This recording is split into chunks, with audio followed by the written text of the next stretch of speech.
So, technology is not the same as human interaction, I'm sure. But we do the best we can, and that is exactly the reason why we have this webinar.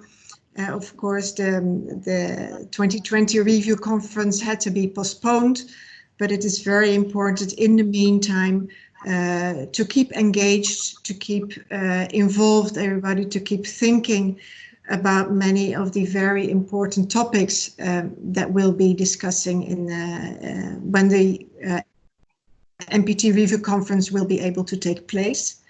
So that is exactly the reason why this webinar has been organized by UNODA to assist in that process. We had a very good first webinar on the 28th of May on challenges and opportunities around the review conference. And the session of today will focus on peaceful applications and the SDGs. So my name is Marjolein van Delen. I'm not sure whether I was already cut off when I said so earlier. I'll be the chair of Main Committee 3 of the review conference, and I will be moderating today's session. So as Renee said, I'd like to ask everybody to mute their microphones and cameras when they're not presenting to ensure good connections. And I'd also like to point out that this event is on record and it will be recorded. And with that, I'd just like to set out how we are set up today. We have some excellent speakers. Izumi Nakamitsu will make some opening remarks. She's, of course, the High Representative for Disarmament Affairs of the United Nations. Then we'll have a keynote address by Najat Mokhtar from the IAEA, the Deputy Director General for Nuclear Applications. And following that, we'll have a panel with 3 excellent speakers. Mr. Alvin Botes, Deputy Minister of International Relations and Cooperation of South Africa. Ambassador Eb Fauzi, Assistant Foreign Minister for Multilateral Affairs and International Security of Egypt. And Vladimir Rachmanin, Assistant Director General and Regional Representative for Europe and Central Asia of the UN Food and Agriculture Organization. Following that panel session, President-designate Ambassador Gustavo Slauvinen will deliver some remarks. And after that, I'll open the floor for the discussion. So with that, to get us started, I'd please like to ask Izumi Nakamitsu to give some opening remarks. Izumi, you have the mic. Thank you. Thank you so much, Marjolein. It's so great to see you on screen. Ambassador Zlovnin, Deputy Director Mokhtar, distinguished panelists, excellencies, ladies and gentlemen. It is really a pleasure for me to welcome you to this webinar that we are conducting with our partners from the International Atomic Energy Agency, IAEA. This is, as Marjolein mentioned already, this is the second such event that we have held since the COVID-19 pandemic forced the postponement of the 10th Review Conference of the Treaty on the Non-Proliferation of Nuclear Weapons, or NPT. I cannot stress enough the importance of using this hiatus to hold virtual events such as this one.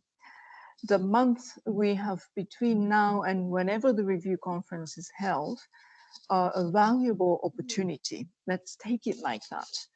States, parties, and other stakeholders should step up their engagement to explore pathways to a conference outcome that strengthen the NPT across all the 3 pillars that are, of course, disarmament, non-proliferation, and peaceful uses of nuclear energy.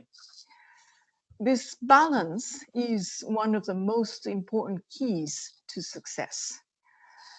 It should never be forgotten that the NPT's historic accomplishments are built upon a bargain.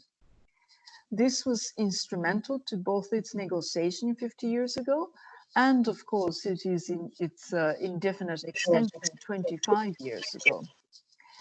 It is a bargain that will be critical to ensuring its future health and vitality. The inalienable right to and the undertaking to facilitate the peaceful uses of nuclear energy are central to this bargain, as we all know. As the High Representative for Disarmament Affairs, whose focus is obviously mostly on the other two pillars of the treaty, I must admit that the contribution that Article 4 has made to the treaty is often taken for granted. And this is unfortunate, as it overlooks the importance that many states parties, especially those in the development world, place on the numerous and varied applications of nuclear energy. Although it is not my current role, I have had some experience with development issues from my time at as the Assistant Administrator for Crisis Response at UNDP, United Nations Development Programme. I have seen firsthand how important it is to utilize today's cutting-edge technologies to provide a hopeful future for all of our planet's inhabitants. The IAEA has proven an outstanding track record of doing just that.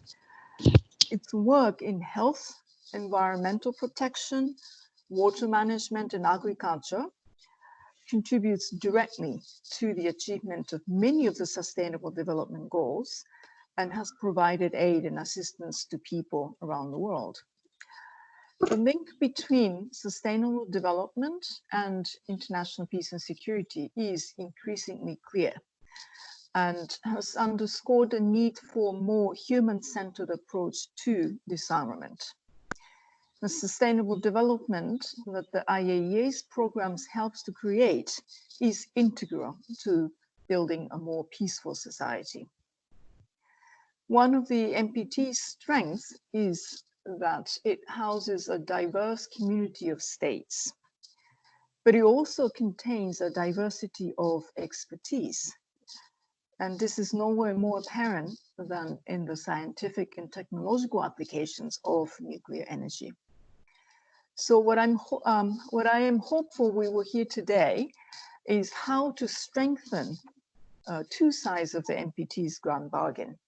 How the review conference can better facilitate the peaceful uses of nuclear energy, and how the NPT's third pillar can help produce a successful conclusion to the review conference, and in turn, help ensure the treaty's future health and relevance. Thank you very much. Back to you, Ayomin.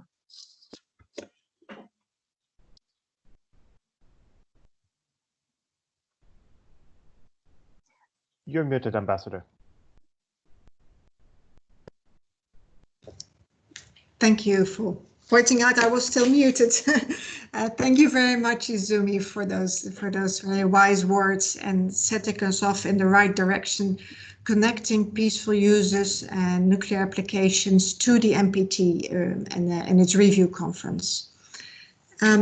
With that, I'd like to ask Najat Mokhtar, our keynote speaker, to deliver her words.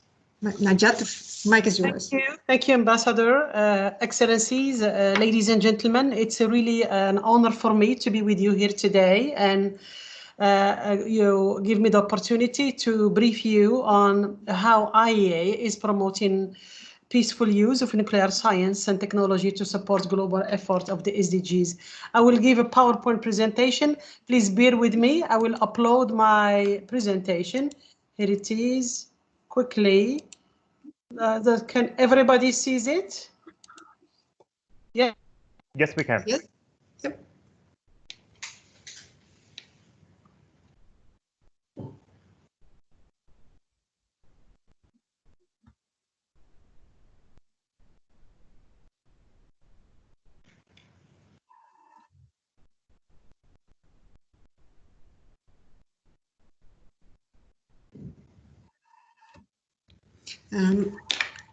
I don't hear you right now. Is that just me?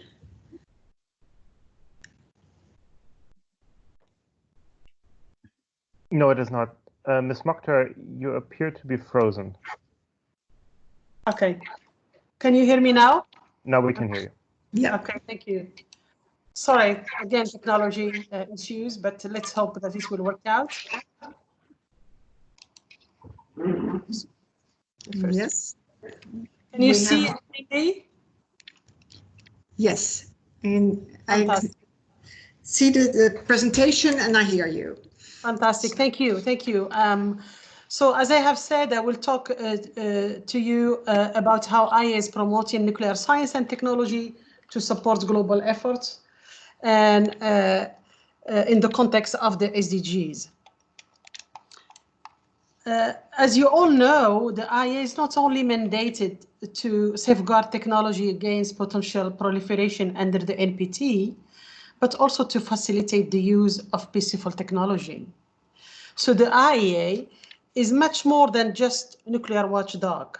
And in fact, the assistance of the IAEA provides to its member states in the peaceful application of nuclear technology is as important as its non-proliferation work. And as just Mrs. Nakamitsu had just said, nuclear non-proliferation and development go hand in hand. They are both reinforcing goals that provide the foundation for a safer world. This is where the IAEA and NPT have a common goal, and that is to ensure that humanity derives maximum benefit from the peaceful use of nuclear science and technology.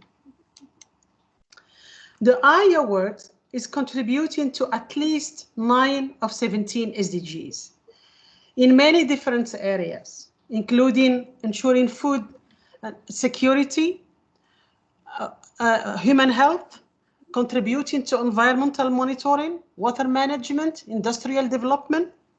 And we focus on these areas because it is exactly in these areas where nuclear technologies have proven to be complementing existing technology and provide extra added value in seeking development solutions. So how we provide services to our member states? We do it in upstream and downstream. In the upstream through research and development, where our experts with several worldwide scientific institutions innovate, develop, and adapt existing technology to the pressing needs of the member states. And downstream, once the technology is mature enough, it's transferred to the member states through the technical cooperation program. Through this program, we build the capability and the capacity of the member states in applying this technology to address sustainable development issues. We foster both South-South and North-South cooperation and partnership to the benefit of all member states. We also focus on sustainability by building capabilities, training people, training scientists to make sure that they are there to continue applying the technology for sustainable development. The IAEA, and particularly my department, Nuclear Science and Application Department, is unique in the UN system, in that is maintaining 12 laboratories where we conduct R&D activities and train young scientists from all over the world. We have 9 laboratories in Austria and 3 in Monaco. The IAEA laboratories in Monaco, they focus on marine environment issues.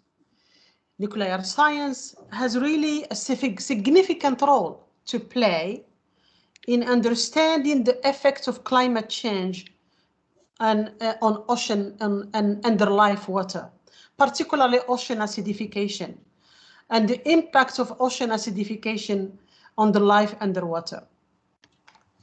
Our Monaco labs were using radio labeled tracers, so like carbon 13 and carbon 14, to see to what extent, for example, plastics can be further contaminating and moving up to the food chain.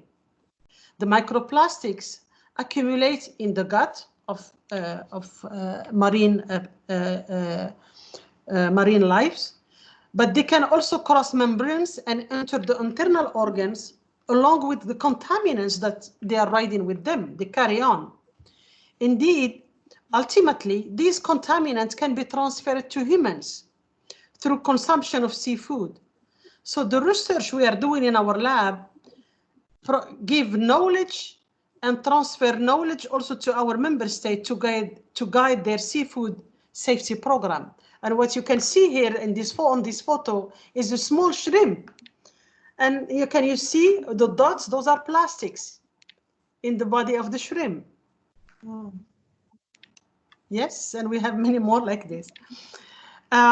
We have also, and this is also unique to the agency and to the UN system, we have joint program with FAO. And we have staff, FAO staff working with us. And 5 of our 12 labs are having joint program with FAO. They conduct R&D activities and they conduct training and they help member states throughout the value chain of food and agriculture. And I always say from the farm to the fork. And I give an example, I think, in my next slide here.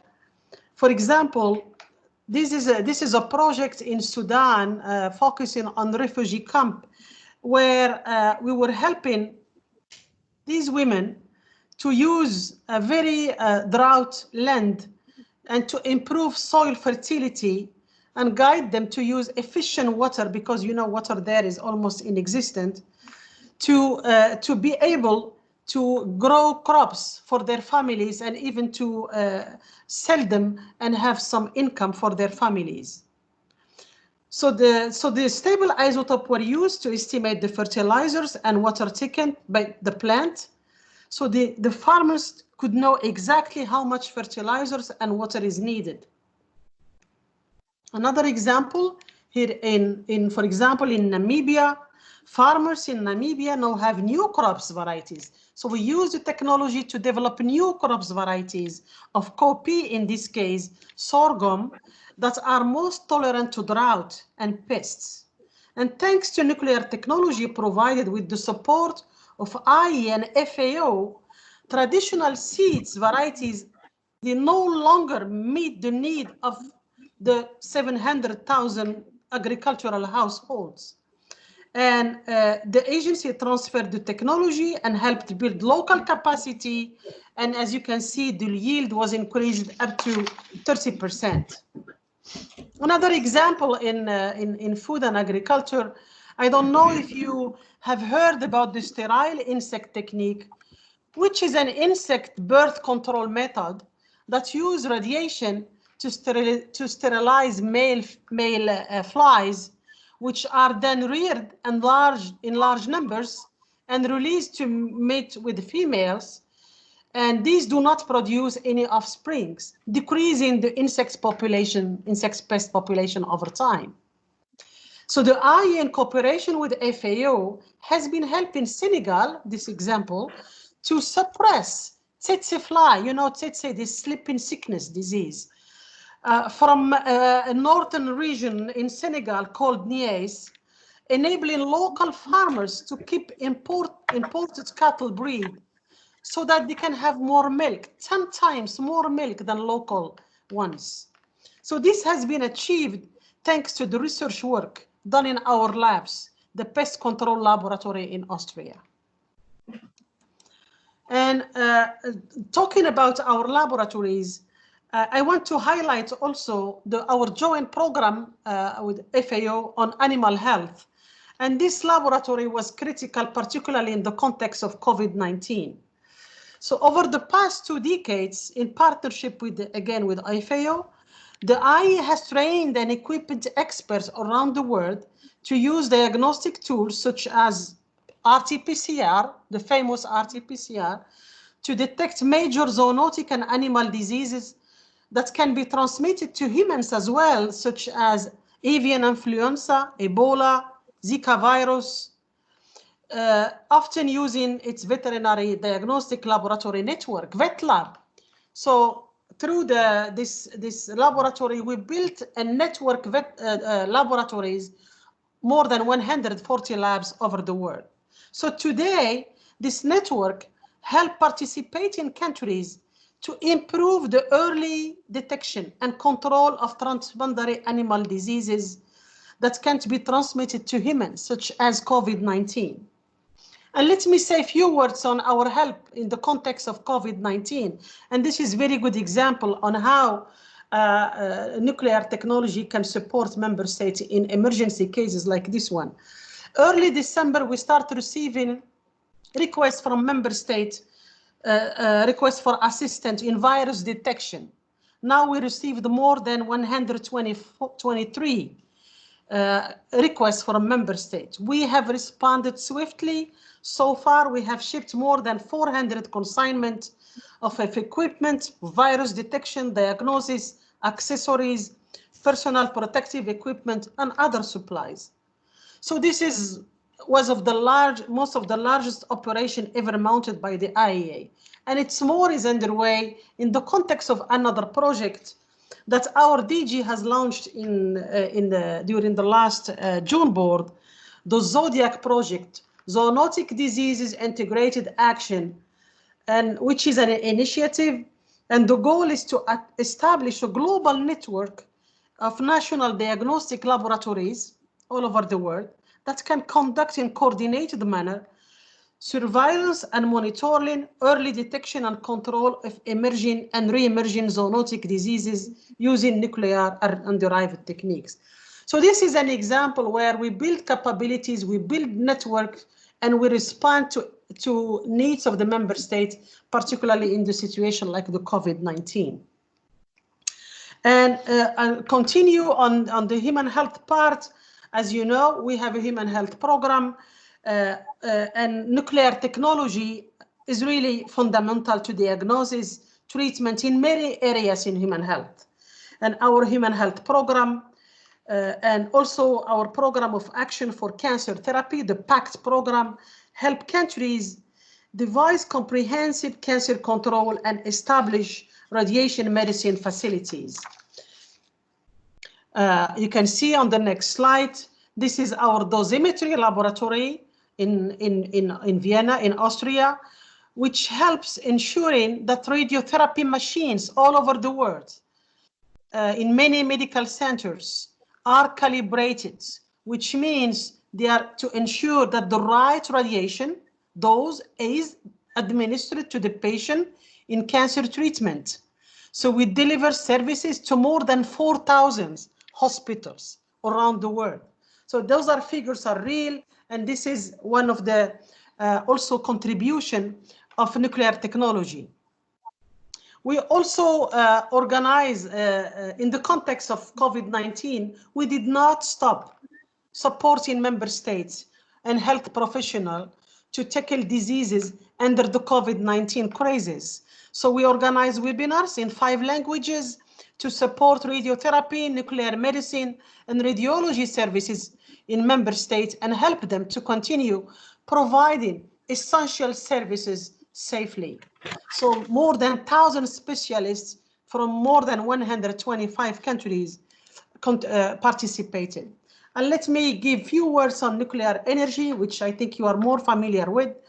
Nuclear power plays a key role in the global clean energy transformation. We help countries to meet the growing energy demand for development while improving energy security, reducing environmental and health impacts, and mitigating climate change. Upon request by countries, we provide guidance and support on establishing and maintaining a nuclear power program. Of course, nuclear safety and security is a backbone of all the work that we do. We help member states in the area of safety and security when using nuclear and particularly radiation technology. And this by providing sets of documents that provide member states an integrated and comprehensive approach to safety and security, as you can see on the slides. So many publications, hundreds of safety standards and documents, and more than 30 publications in nuclear safety. So safety and security also were provided in during the and still we continue the COVID-19 crisis. Safety and security are of course also in our mind. And to enable nuclear power plant operators and related organizations to share information on the impact of the pandemic, we launched the COVID-19 Operational Experience Network. And reports from operators and regulators indicate that safety and security are being maintained at nuclear power plants around the world. And no country has reported the enforced shutdown of nuclear power reactor due to the effects of COVID-19 on the workforce of supply chain. So I have mentioned how we deliver our program, but I want to emphasize on the technical cooperation program, which is our primary mechanism for transferring nuclear technology to member states. All member states are eligible for support through TC projects. And through this program, we help countries addressing key development priorities in all areas I described above, from human health to environment monitoring, nuclear knowledge development and management. The program helps member states to identify and meet future energy needs and assists in improving radiation safety and nuclear safety worldwide. So let me here take a few minutes from your time to talk more about the future and share some thought for the discussion during, I hope, during this session. So whereas in the past, some might have viewed nuclear technology as nice to have. But today, many nuclear applications have actually become must have. For instance, when you think about nuclear medicine and radiotherapy, preventing, diagnosis and treating NCDs, non-communicable diseases like cancer through such technology, it is not a privilege of just those countries that can afford it. We need to ensure that also people in developing countries, least developing countries, benefit the most from nuclear technology. We need to further support research and development because technology evolves and we need to do R&D for novel technologies, easy to handle, easy to use, with the means available to the IAEA, for example, our laboratories. However, we also need to expand and deepen partnership with international organizations, academic institutions, NGOs, the private sector, to ensure that novel nuclear technologies actually become accessible to the end user in developed and developing countries alike. That would allow us to expand the use of nuclear technologies also in the area where until now have only sparsely been used. For instance, technologies that promote food safety and long shelf life for conservation in the context of food waste and losses, or for exporters of perishable goods to fulfill sanitary and phytosanitary requirements of importing countries. Wastewater treatment, for example, with irradiation can now be enhanced by using mobile devices and contribute to water preservation and the environment. These techniques are all environment friendly. Still, as IAEA, we have to ensure the safety and security of these nuclear technology, both in donor and recipient countries alike. This is the prerequisite for everything we do. In some countries, safety regulations is still a challenge. The availability of critical mass of male and female young scientists to ensure the sustainability of the contribution of nuclear science and technology to SDGs has to be further strengthened. Training and capacity building will be central to ensure that all member states, particularly those in developing countries, will be able and have the capacity to benefit from such novel technology. Developing, using and applying novel nuclear technology, however, require one fundamental thing, and that is the acceptability on part of those to whom they are meant to be. Public perception of nuclear power, non-power technologies is often influenced by a lack of knowledge of these issues at hand, and a certain degree of skepticism toward nuclear technology, in nuclear energy in general. However, what is needed here is an unbiased debate based on facts on the benefit and cost of nuclear application and technologies. It goes without saying that to improve access to peaceful use requires resources, financial and non-financial. This is why the IAEA needs the continuous support from all member states. Last but not least, we need commitment from our member states. And commitment requires the conviction that nuclear technology and application do make a difference in the everyday lives of people. The IAEA can and does provide support and assistance to its member states, but it is mostly the member state themselves that denote to show commitment and whatever it needed to sustain the technology. So in summary, as I have said, the IAEA developed technology through research program, R&D activities, and through collaboration with member states, and via technical cooperation program. This developed technology is transferred for small-scale application to the field. And of course, it's to the member state to upscale the projects. We can do this also with the member states and with the partners. And allow me to give just a summary in the conclusion.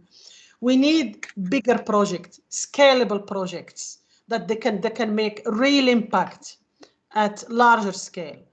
We also need more partnership and more financing and better network, and emphasizing on South-South and triangular cooperation.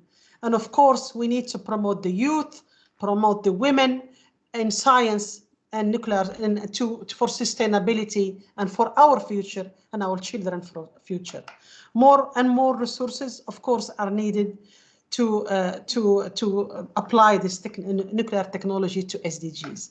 This is all, Madam Chair. Thank you very much. Thank you.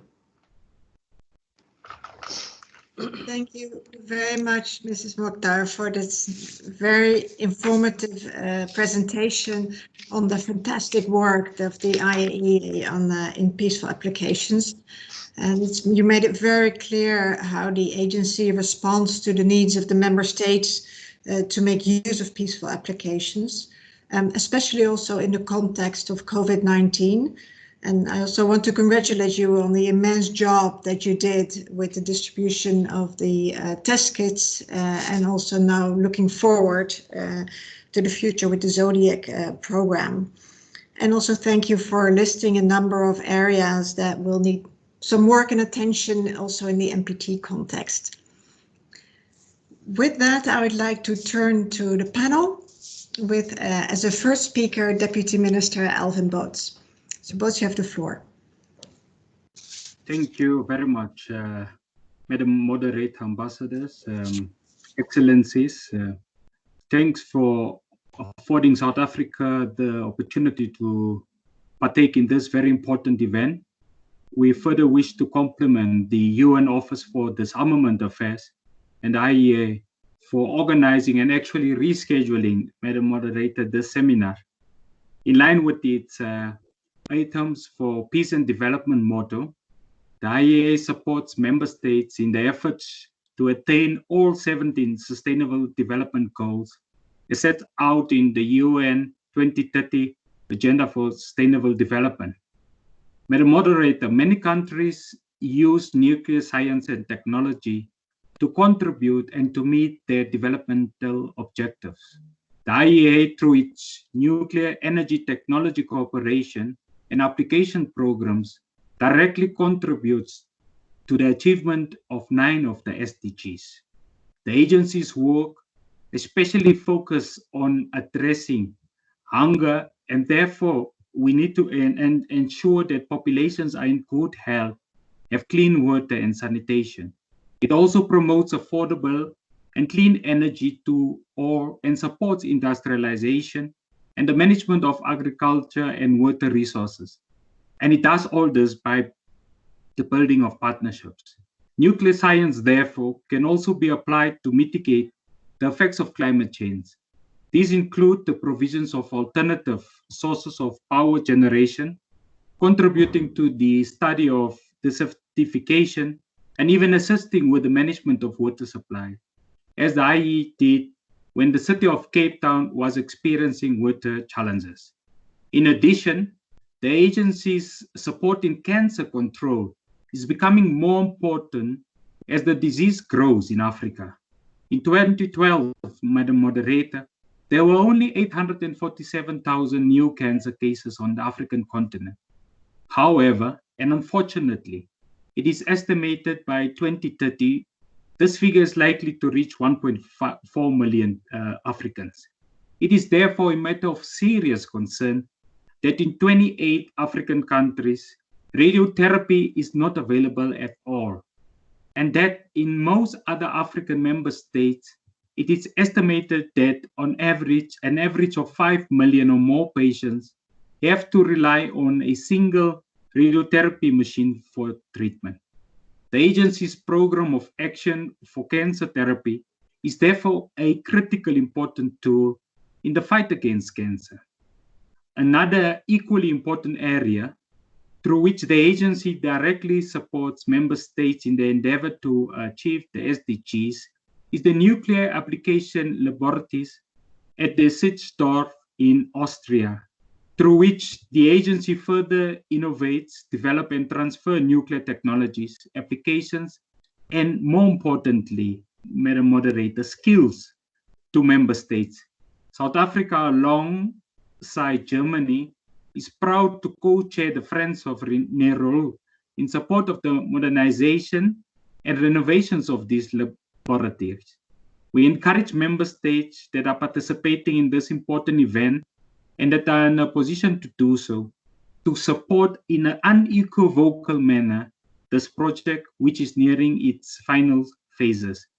During the global fight against the COVID-19 pandemic, the IAEA provided significant support in various ways to member states battling the disease.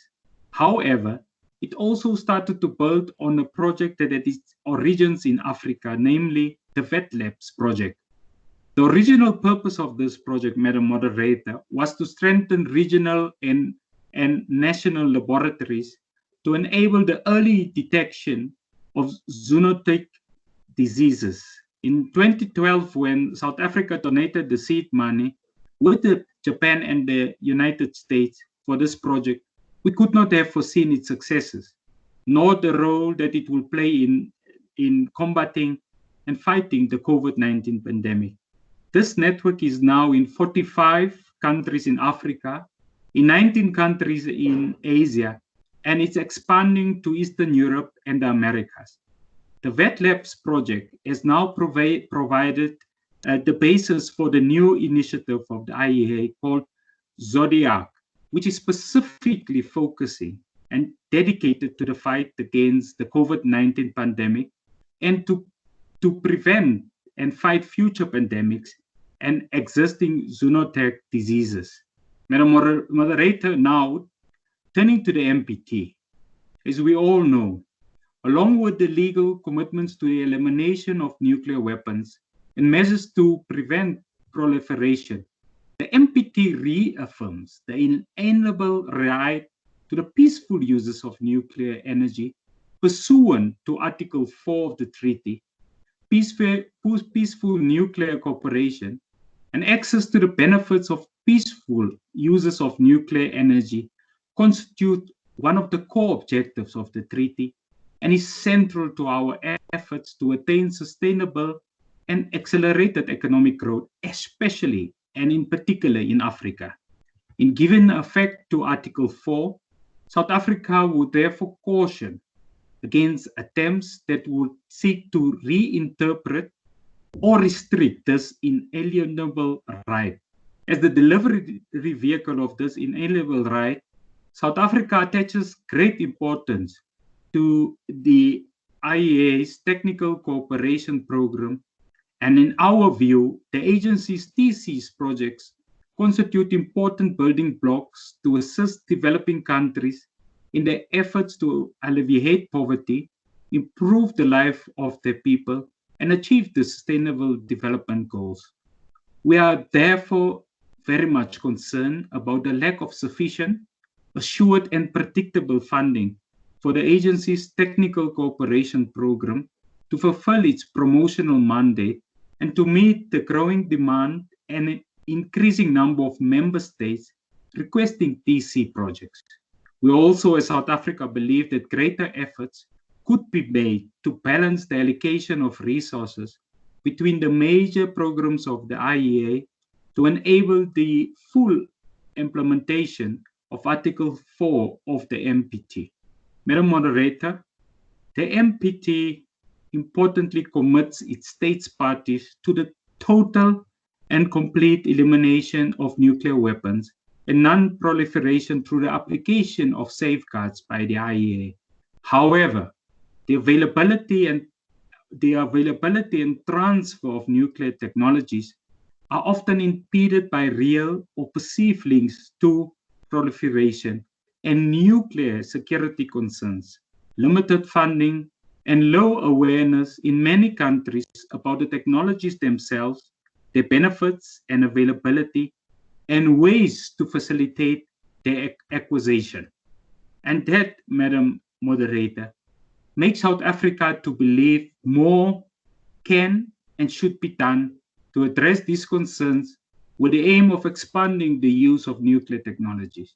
This is especially true in the post-COVID-19 era, when we will need more innovative approaches that nuclear science and technology can provide to accelerate development and bridge the gap between developing and developed countries.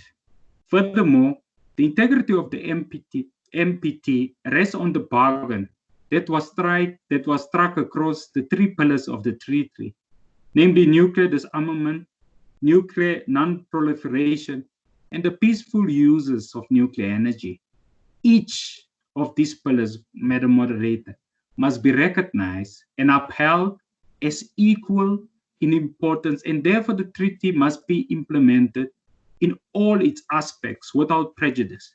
And no aspect should be more strictly enforced or require stricter implementation than any other. In conclusion, Madam Moderator, I wish to reiterate South Africa's continued and strong support for non-proliferation and disarmament objectives of the NPT.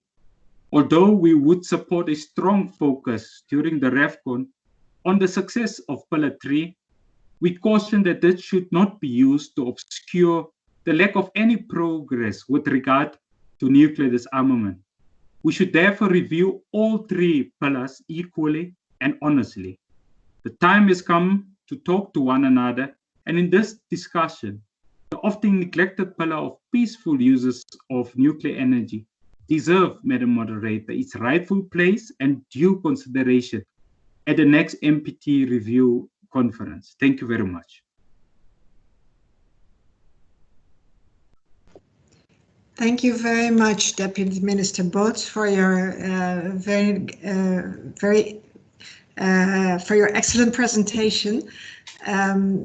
It's great that you pointed out the importance for Africa of peaceful uses and the importance of the IAEA's technical cooperation program to reach that goal, and also the need for innovative approaches and the grand bargain of the NPT itself.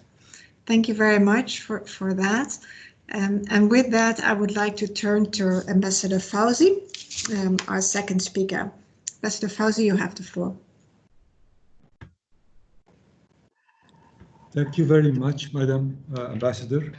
First of all, allow me to thank ODA and the IAEA for organizing the webinar, and I think that it is pertinent to have this discussion now. We should use the time and the period of the postponement of the NPT REFCON to better prepare ourselves to try to find an important and successful outcome for this conference. And here I wish the President-designate a success in his efforts. I wish you all the best. But let me return to the issue that we're discussing today, sustainable development goals and harnessing nuclear energy for peaceful applications are very important issues and priorities for Egypt. But before I go into the programs that Egypt do with the agency and its activities in this field, I'd like to speak a little bit, as much as possible, briefly on technical cooperation and on nuclear applications. And since the Technical Cooperation Fund is the main vehicle of helping developing countries, I'd like to mention a few words. But first of all, I want to mention that I'm in total agreement with what Minister Both said on the TC, on the pillars of the NPT, the importance of dealing with the three pillars in a balanced manner. But let me go back to the peaceful uses now and say that, as he also said, that peaceful use is inalienable right according to the NPT and according to Article 4, and that the agency has an indispensable statutory role in accelerating the contribution of atomic energy to peace and security. The Technical Cooperation Program, as I said, remains the main vehicle, but we need to help it to remain, to have the resources to remain sufficient, assured, and predictable. And to achieve this objective, we need to encourage all member states to pay their voluntary contributions on one side, but also we need to examine further ways and means to establish partnerships with non-traditional stakeholders like the international financial institutions and the private sector. And I think here I have to commend what the DGs did in this regard, in particular when he discussed the issue with the Islamic Development Bank on how to help with this TC fund. We have to take into consideration that despite the increasing number of developing countries receiving technical cooperation, the resources of the program have not increased in tandem, and I think this is a big problem. But I want to thank DDG Mukhtar also for mentioning the issue of looking at the agency as a nuclear watchdog, and I think it's important that we take into consideration. I want to mention here that from my experience with programs conducted by the agency, I think the agency to raise awareness of its TC program, and that unfortunately for many average citizens, I think the exceptional efforts of the TC fund goes sometimes unnoticed. And I think this is an important issue that needs the Secretariat to look into it. Now let me dwell on the relationship between Egypt and the agency, which is a very long relationship, and we're proud to be one of the first group of states to ratify the agency statute in '57. The implementation of our, in the recent years, we did start implementing an economic reform program and the development of our own sustainable development strategy called Egypt's Vision 2030, which aims that by the year 2030, Egypt will achieve a competitive and knowledge-based economy. And this plan has 10 pillars in various sectors, including energy, scientific research, health, culture, and environment. And they're all aligned with the 17 UN Sustainable Development Goals. Naturally, nuclear energy is a very important domain that will help achieve the ambitious goals that are included in both Egypt's Vision 2030 and the SDGs. For example, one of the goals stated in the plan is to diversify Egypt's energy mix, and that by the year 2030, 9% of Egypt's total electricity will be generated from nuclear energy. A flagship project that aims to help achieve this goal is the Daba nuclear power plant, which will be Egypt's first nuclear power plant, and work is underway to start its construction. However, we have an earlier and long-standing relationship with the IAEA when it comes to the third pillar of the NPT. And we have engaged in technical cooperation activities long ago. And let me divide this engagement into two eras. One that ends in 1990s, because before the 1990s, more technical cooperation activities were focused on nuclear safety and nuclear engineering technologies. And after that, where our cooperation program started to diversify to reach various sectors to harness peaceful applications. And I'm proud here to say that the TC programs of 2020-2021 deal with 6 different programs, very much aligned to the SDGs and Egypt's vision of 2030. And they include applying nuclear techniques for consolidation and preservation of archived materials and cultural heritage artifacts, contributing to capacity building for the construction and pre-commissioning stages of the Daba nuclear power plant, supporting thorium, uranium, and rare metal evaluation, production, and purification from conventional resources, enhancing radiation therapy and medical physics capabilities for optimal patient management, and providing regulatory control assistance to the nuclear radiology. But furthermore, I want to mention that in health, for example, we have a very successful radioisotope production unit, and its products have various applications. In food and agriculture, Egypt has been receiving assistance for food preservation, crop mutations, applications in cultivating arid lands and sterilizing harmful insects. In environmental preservation, we have also various uses and recycling of plastics and detection of toxic and dangerous pollutants from heavy and light minerals resulting from some industries. But let me mention here that Egypt, along with France, Netherlands, and Brazil, are part of the Atoms for Heritage initiative, and that we were looking forward to organize an event in this regard on the sidelines of the REFCON, but unfortunately it was postponed. The spread of coronavirus also provides us with another tangible manifestation of the great benefit peaceful uses of nuclear energy can bring in response to the fast evolving crisis. And thanks to the initiative of the DGA and the efforts of the Secretariat to provide member states with nuclear-derived techniques and equipment to help them tackle the spread of the virus, the agency managed to promote the key role the nuclear technology can play in the life of ordinary citizens. Finally, before I conclude, I wish to highlight that we would always keen as Egypt to work with our partners regionally. So we have the African continent. Within the African continent, this is mainly done through our membership in the African Regional Cooperative Agreement for Research, Development, and Training related to nuclear science and technology, AFRA. And we were already ready to host its ministerial meeting in Egypt in March 2020, but unfortunately it was also postponed because of the pandemic. But also within the Arab region, we do work together, and we did host in December 2019 the 5th Arab Forum on desalination and electric generation through nuclear energy. So I think this was also an important event. So I wanted only to go very quickly and briefly through different different fields in which we work together, but I'm ready to answer any questions that you have. Thank you very much. Thank you very much, Ambassador Fauzi, for setting out the very long and wide cooperation of Egypt with the IAEA, and also for pointing out the role of regional organizations like AFRA and the Arab Forum, as well as the need for partnerships. So thank you very much for that. And I would now like to turn to our third speaker in the panel, Mr. Agmanin. Please, you have the floor, Vladimir. Thank you very much. I'll try to share the screen with you so to be more clear in my explanations. And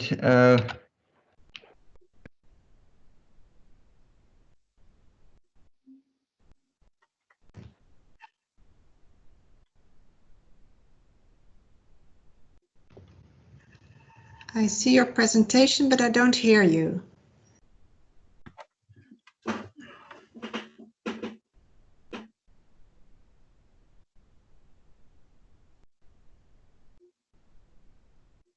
I think you may have frozen, and then we would need to try again.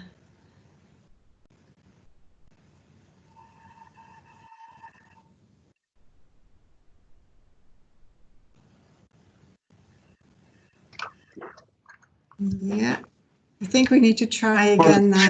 This is just an attempt to introduce the slides. Maybe I will not be doing that. Yeah, just not to complicate and to be at least heard and seen. Again, thank you very much. I appreciate it. And my presentation will be a complement to what has already been said. So I don't believe that I need more clarity with the visual effects, since Deputy Director Mokhtar just made an introduction, a very thorough introduction to the issues that we're doing. I will try to say a few words complementing the previous presentations. First of all, Food and Agriculture Organization was founded 75 years ago.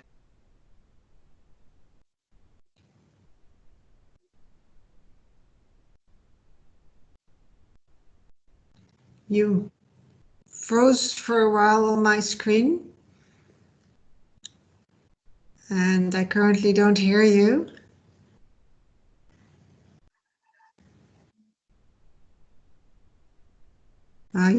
I think we have lost you. We'll see if you... I very much appreciate if you can bear with me. It's on and off, I don't know why. Maybe it's because you are on across the Atlantic. I'm in Budapest. So we were organized 75 years ago, and we are cooperating with IAEA for 66 years. That means something, and it's one of the longest programs that we believe beneficial for the mandate of our organization. And I believe it's also very important that the good example that reaching SDGs, moving forward, we need to cooperate. We need to join the efforts. And that's what we are doing with IAEA and with other international organizations. Another thing which is very important is that our work is based on science. It's based on science and on close cooperation and consultations with the member states, as has been demonstrated by our South African colleague and the colleague from Egypt. So we have a joint program of work between IAEA and FAO. We have joint division which is sitting in Vienna and also benefiting from the laboratories which were operating on the territory of Vienna with IAEA. We have co-funding, we have co-management, we have joint staff. So it's all very well organized, and it's very beneficial to our mandate of securing sustainable agriculture for the future. The new Director General, who was elected last year, also subscribed to this program and showed his commitment to developing our cooperation with IAEA. The areas of our joint cooperation are animal production and health, food quality and food safety, soil and water management and crop nutrition, plant breeding and genetics, and insect pest control. And we are contributing to 6 SDGs in promoting the tasks for IAEA and for FAO. How do we build our work and how do we work with the member states? It's already been stated here that technical cooperation programs are very important. We are doing around 200 cooperation projects. We are doing coordinated research projects with the member states. We're working on continued feedback between research and development activities and field validation. And we support and coordinate R&D activities in over 500 research institutions and experimental stations in member states. We also provide the capacity building, policy advice, knowledge dissemination. A couple of words about practical areas and practical examples. It's very important, we talked about COVID-19. It's important for SDGs, but it's also very important in the time of crisis to provide the best advice to the member states, to the farmers, to the countries on how to deal with the crisis situations. We in FAO strongly focus on supporting small-scale farmers, medium-scale farmers, the most vulnerable. We try to build sustainable agriculture and sustainable food systems, which is very also important because sustainable food systems is the future for guaranteeing food security, comprehensive approach for these food systems. And this is not by occasion that UN Secretary General called upon the Global Food Systems Summit for the year 2021. All this work will be based on a scientific knowledge, and our cooperation with IAEA is very much contributing to this scientific knowledge. We're working on related to COVID-19 assistance. We're providing standard operating procedures from which 259 medical and veterinary laboratories around the world benefited. We provided the advice in food traceability and authenticity in Malaysia, in China, in Philippines, in Slovenia, in Singapore, and it was all very much appreciated by the member states and taken on board. We're advising on isotopic techniques which may help the safety of relief food distributed to the distressed countries. Very practical example. We're working with poverty alleviation in rural Sudan, Mauritania, and Mali, using isotopic techniques also. We support livelihoods in Vietnam on breeding the new rice varieties, which will be beneficial, benign, but at the same time resilient. We work in Thailand with irradiated fruit flies, which is actually helping to preserve the exotic tropical fruits crop. We're working in Dominican Republic and in many other countries. It was already Bill said our work in the animal field. We are trying to help in Senegal, in Benin. What is very important for us is African swine fever. For FAO, which is working with the food safety, the transboundary animal diseases are the real concern. And African swine fever does not know boundaries. There is no vaccine against it. So we can only prevent, or we can try to identify it at an early stage. And here our joint work with IAEA helped a lot, specifically for China, where the pig, where there are a lot of pigs and the pork is the main meat consumption. So, and also we contributed to the fight against the climate change. We're working with the climate smart agriculture, development of climate adapted and disease resistant crops, and so on. What is the way for the future? To continue cooperation, that's absolutely clear. To make it stronger, more scientifically based. But what is very important for the future is cooperation with the member states. Everybody is dealing with the issues. We, as we learn in FAO, we are strong only by our member states and by their best practices. We need to work with them, and here South-South cooperation, building the networks are very important. It has already been mentioned about veterinary disease diagnostic laboratories, VetLab, which are well established in Africa and in Asian countries. We are working with our neighbors in Europe just in order to spread this network. There is the one for the Latin America, there is one for African Food Safety Network, and Mutation Breeding Network for Asia Pacific, where we combine the people, we work together and trying to move forward all at once. To conclude, actually, on a more personal note, you know, during the time of COVID, there are many bad news, a lot of bad news related to our life, to our families, and whatever we are trying to do. But there is some advantages also. The one of them, although a small one, but actually to be able to stream Metropolitan Opera productions. And yesterday there was the broadcast of John Adams' opera called Dr. Atomic. And it's about the famous Trinity test, which the Americans were doing after the Second World War. And there are a lot of thoughts about moral dilemmas of the people who are developing this huge weapon of destruction. And I believe after 75 years when the war ended, we are much smarter to use these technologies and technologies connected with that for construction, to build a better world for the next generations where they can live prosperous and happy lives on our beautiful Mother Earth in peace with each other. And I believe this joint work that we are doing is very important. So thank you all very much, much appreciated. Thank you. Thank you very much, Mr. Rachmanin, for these words, and especially the last wise words of wisdom about peace. Also, thank you for highlighting the need for cooperation in science on many levels and for giving so many practical examples, because this is one of the ways to give more attention to the importance of peaceful uses by making it concrete. So thanks very much for your contribution. And I would now like to turn to Ambassador Zlovinen to give some remarks, and after that the floor will be open for questions.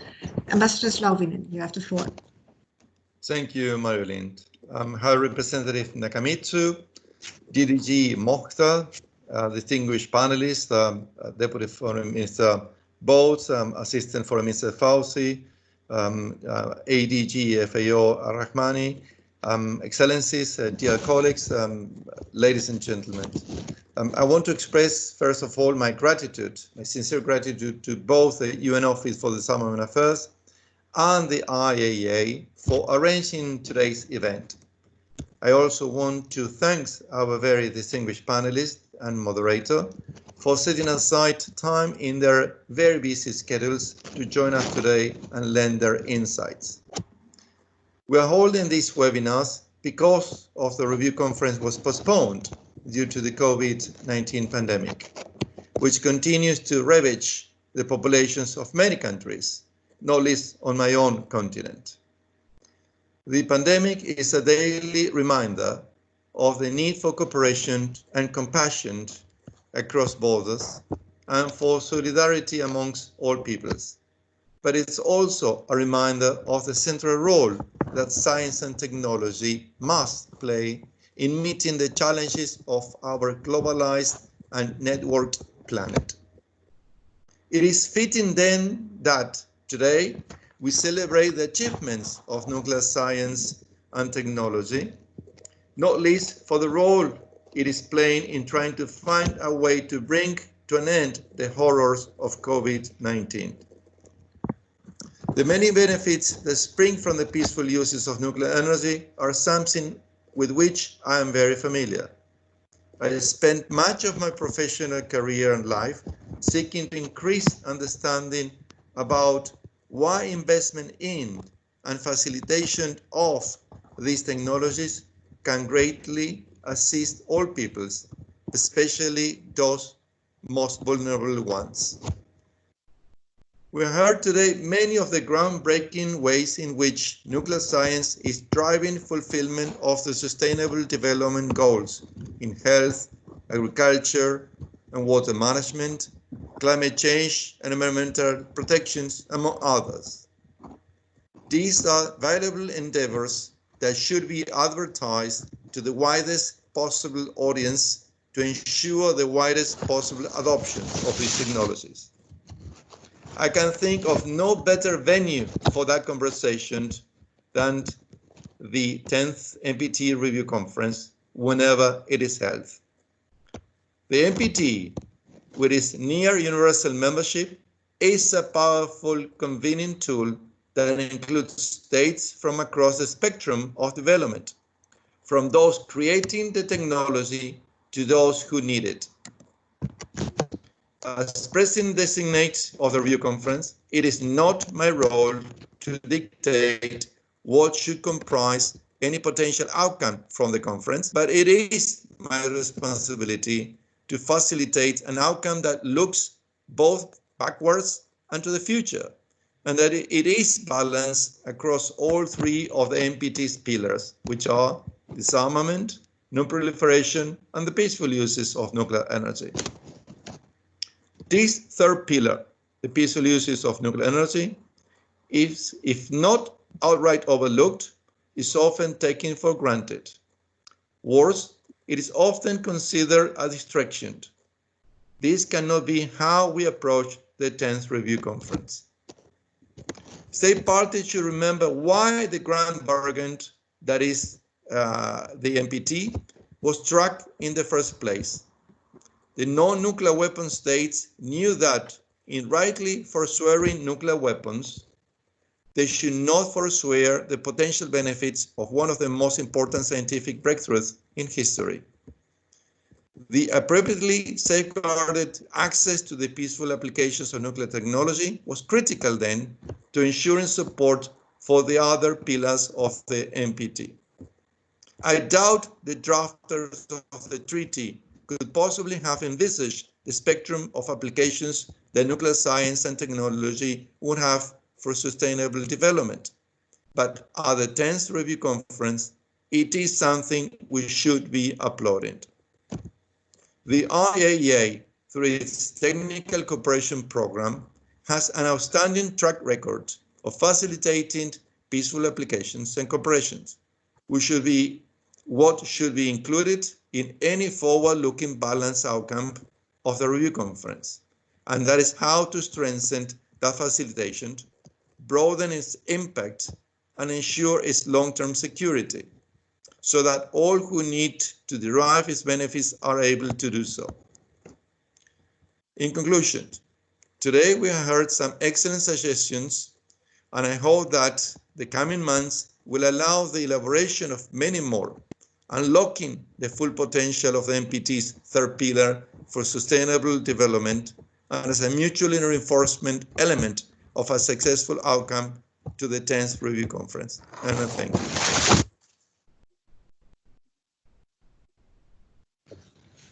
Thank you very much, Ambassador Slauvinen, for those words that will conclude the speakers that we had lined up for this webinar.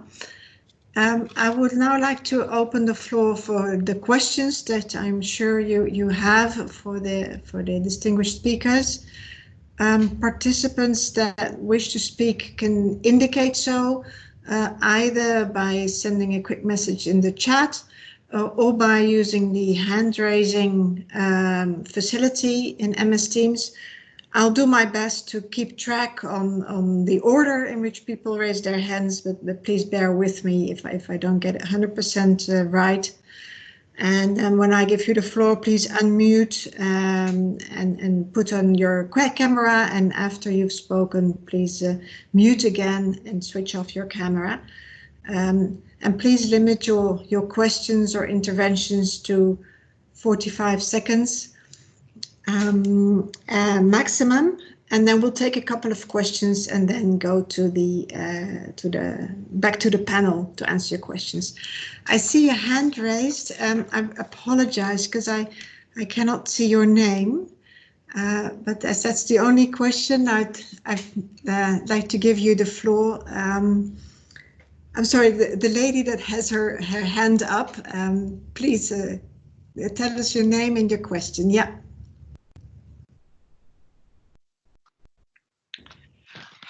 Yes, I actually am rather astonished at the universal enthusiasm for nuclear power, for technology and development. We have had 70 years, so just we have had Fukushima and Chernobyl, and just speaking from the grassroots, and notwithstanding IAEA standards, we are terrified around the Great Lakes because the private corporations, which are making a very lot of money from us in Canada and the US, are proposing ridiculous ways of disposing of nuclear waste, and there is a lot of it. And they're planning on little 7-story buildings on the side of the Ottawa River, dumps. They are planning racing. Dr. Frisch, sorry to interrupt, but can I ask you, do you have a specific question for one of the panelists right now, maybe on nuclear waste? The critical view here of the storage of nuclear waste and the fact that in 70 years we still have to promote nuclear energy when reactors are going broke and nuclear energy is far superior and cheaper. Okay, thank you very much, Dr. Frisch, for that question on nuclear waste. Do we have further questions? Don't be shy. So far, I don't see anyone in the chat or with the hand raise function. As Ambassador Molekane, please. You have the floor.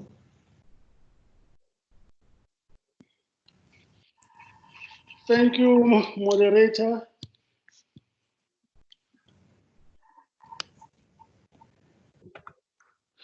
Thank you very much, moderator, and good to see you, DDG, Mokhtar, and my deputy minister. I would like to congratulate you for organizing this webinar, but also to recognize the incoming chair of the NPT and wish him very well in preparations, and we hope for a good outcome as soon as the dates are set for the NPT review. I would like to ask DDG Mokhtar to elaborate a little bit on the SIT in South Africa as to what she thinks about it, and whether or not the elimination of malaria is in the horizon in Africa through the use of nuclear technology. I think that's something that is quite an important advancement in science and technology using nuclear technology. So if you can just elaborate a little bit about that, having spoken about almost near eradication of tsetse fly in Senegal. What is the prospect of us also doing away with malaria, which is quite a deadly disease in the continent of Africa? And for the incoming chair, the issue of Africa as a non-nuclear weapons zone through AFCONI and the Pelindaba Treaty. Could you elaborate a little bit about that as well? Thank you very much. Thank you very much, Ms. Molekane, for those questions. Are there further questions?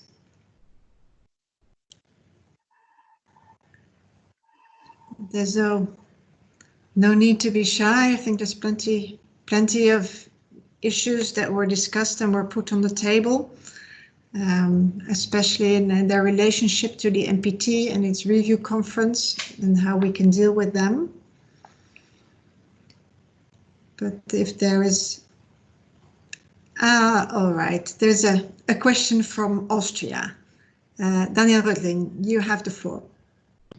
Yes, thank you very much, Ambassador, and thank you to UNODA and IAEA for organizing this very useful meeting, as well as to all the panelists. I would like to start by thanking the IAEA for its outstanding work and excellent work on non-proliferation, but especially on the peaceful uses, as we've seen mentioned in your excellent presentation today. As a host to the IAEA, we're of course proud to host you on your excellent work, as well as the laboratories that were opened and recently expanded with the Ukiah Amano laboratories that were opened earlier this month. I think this work is more important than ever, especially as we have COVID-19 and the socioeconomic impact threatening the implementation and achievement of the SDGs and the progress we've made.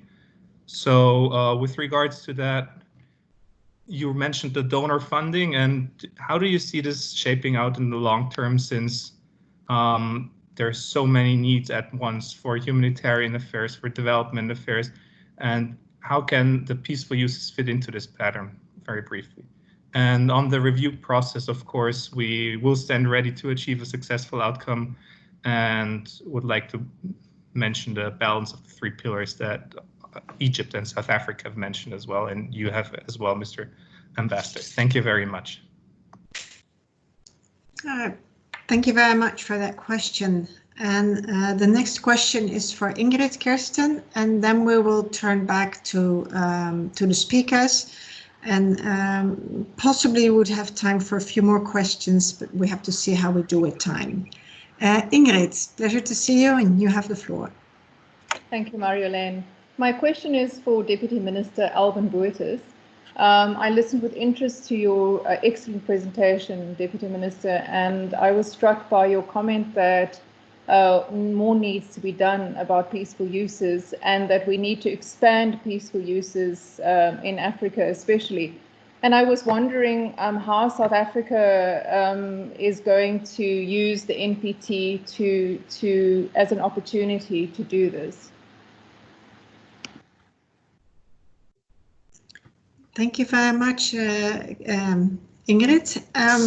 I'll now turn back to the different speakers. I think to Najat, there's been a few questions, but I'd like to give everybody a quick opportunity to respond to the question. There was also a more general one. But Najat, if you would like to start, please. Okay, Ambassador, thank you. Can you hear me? Yes. Yes. Okay, thanks. Quickly to Dr. Anfrich, I think the storage of waste is an important component of the work that the agency does whenever is needed. And I think safety and security, as I have mentioned, is the backbone of our work. It's very important. And whenever a member state is not only when it's nuclear energy, but all applications where we have nuclear waste. You've just frozen.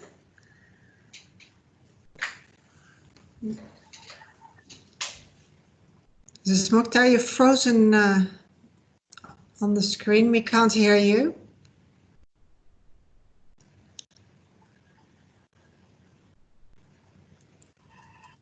I hope you come back online soon.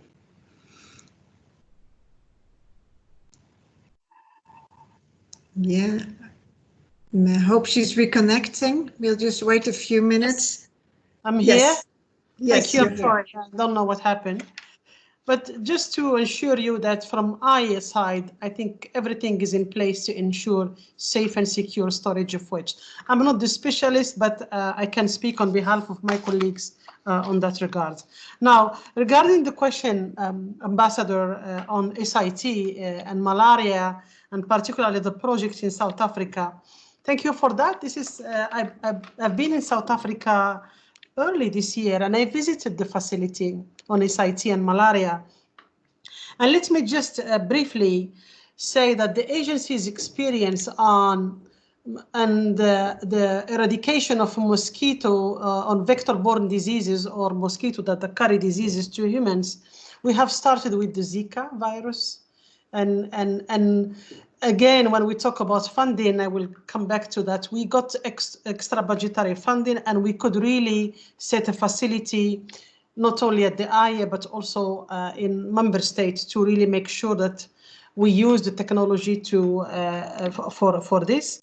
And we now are working on dengue fever, where we have already proof of concept that it works. And very soon, we were hoping that we could have done it in June, but because of the confinement, we were not able. So we will have a larger scale on the use of sterile insects to reduce the dengue fever transmission through mosquitoes in many countries. Now, regarding malaria, it's an important subject. And the SIT is one of the solutions to malaria. And the project in South Africa is very promising. Why? Because first, great team there, very good proposal, very well organized, and very good infrastructure. And second, you know, in malaria, the challenge is there are many species of malaria. It's not like dengue fever or Zika virus or others. Here you have many species that they could carry malaria. So you need to mass rear for many insects to be able to eradicate. In South Africa, in that region, we have only 2 species. So it's very promising. When we need to start somewhere to be able to show that we can succeed. But the problem there is funding. They need funding and they need support. And this is a call for potential donors on that. And this will link me to the third question on donor funding and how we can reach out to donors. So this is, I understood, this is the question. I think we have different type of donors. When we have our member states donors, and particularly those based in Vienna, they understand our work. When we have development agencies, it's much more difficult, and we need to do more work in communication. And I'm ready to do that whenever it's needed, to go and talk to your people, development agencies, and explore possibilities. Once we show example, we show impact. COVID-19 is a great example. I think we can convince, we have tools to convince, and we heard Egypt, we heard South Africa today. Those are very good testimonies on our behalf. That's it, I think, from my side. The fourth question was not for me. Thank you. Thank you very much, Dr. Mokhtar. Deputy Minister Boots, would you like to respond to some of the questions? Yes, no, thank you very much, Madam Moderator, and high accolades for the insightful comments and questions. I think, firstly, South Africa is it's part of the 55 African states in the African continent. So the role of modern technology should be seen within the context of promoting the overall sustainable development in Africa. And as a steward of the African Union, a important objective of the AEU, Madam Moderator, is the promotion of sustainable development at the economic, social, and cultural levels. And as a means to attain these objectives, the integration of the African economies is key and critical. The promotion of cooperation in the fields of human activity to raise the overall livelihood standards of the African people, it's paramount.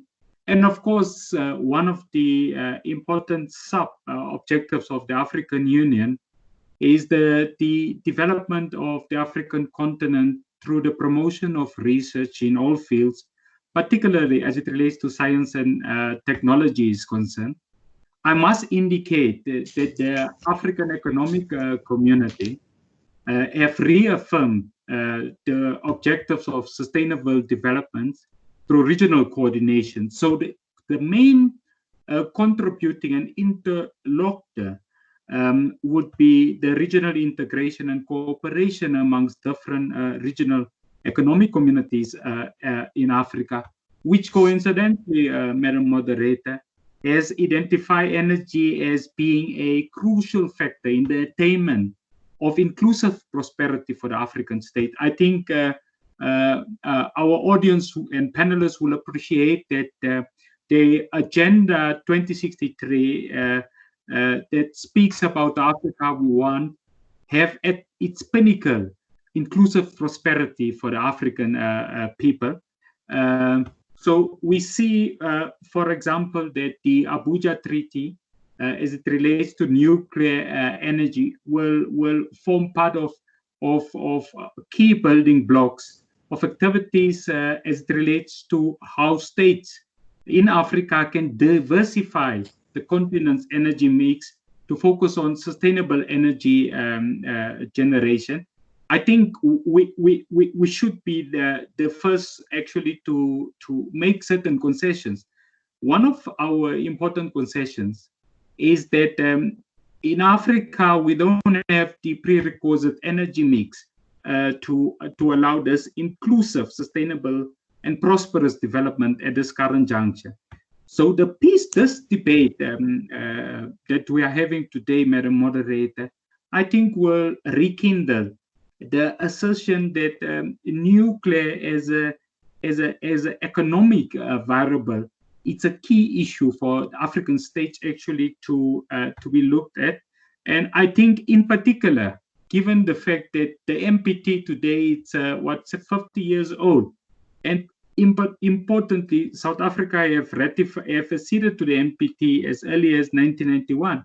So we see this as an opportunity for building bridges between your more developed industrial north and, of course, your underdeveloped and malnourished developing and less developed countries within the African state. Thank you very much. All right. Thank you very much for those comments.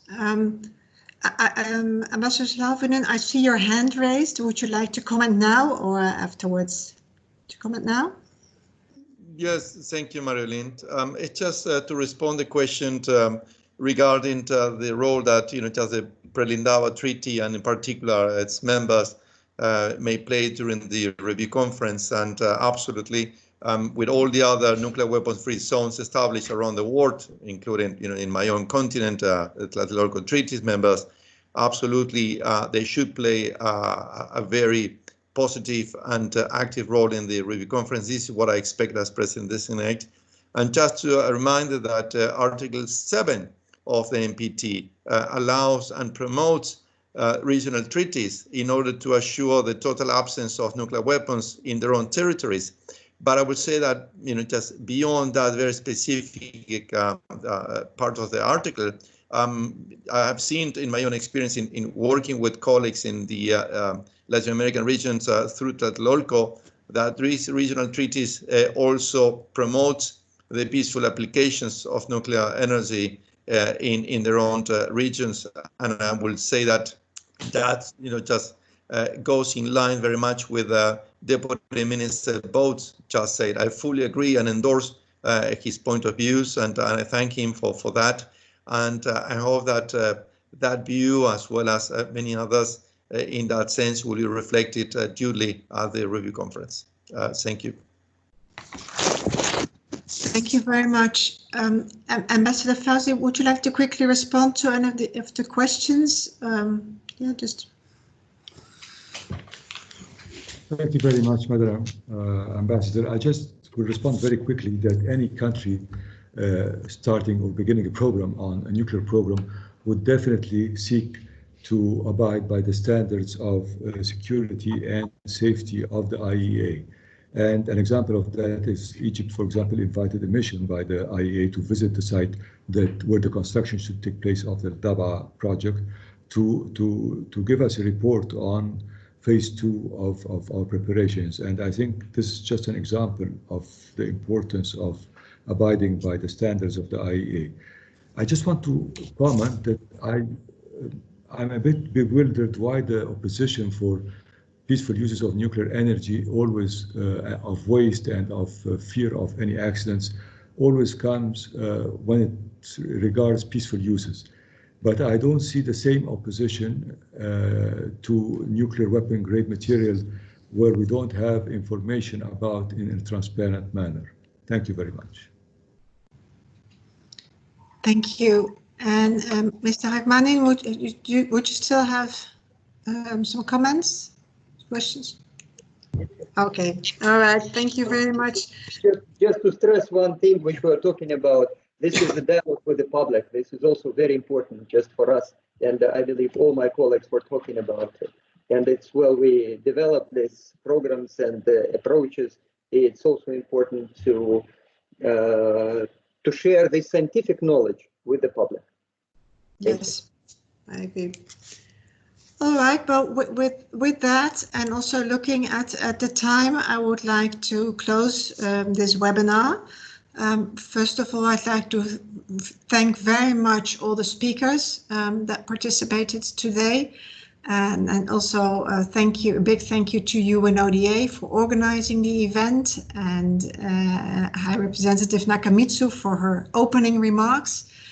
Thank you all, and of course to all participants for taking the time and having the patience to listen to all those stories that have highlighted the importance of peaceful uses that are made possible by the NPT in its context, which is a pillar that has been undervalued, is something that I have heard a lot today. But that needs to be balanced and seen as in a context with the other pillars of the NPT. So I hope this webinar has contributed to further our thinking on how to prepare ourselves for the NPT review conferences. I've heard a lot of ideas put on the table by the presenters. Many of those require some further thinking and further thought, so that we can, member states can bring them to the table at the review conference when it takes place. So with that, again, thank you very much for your participation and your patience, and I hope to see you again soon. Thank you. Bye-bye. Thank you. Bye-bye. Thanks. Have Thanks. a good Thanks, day. Madam Chair. Bye-bye. Bye. Bye. Thanks. Thank you. Bye, Ambassador. Bye. Thanks.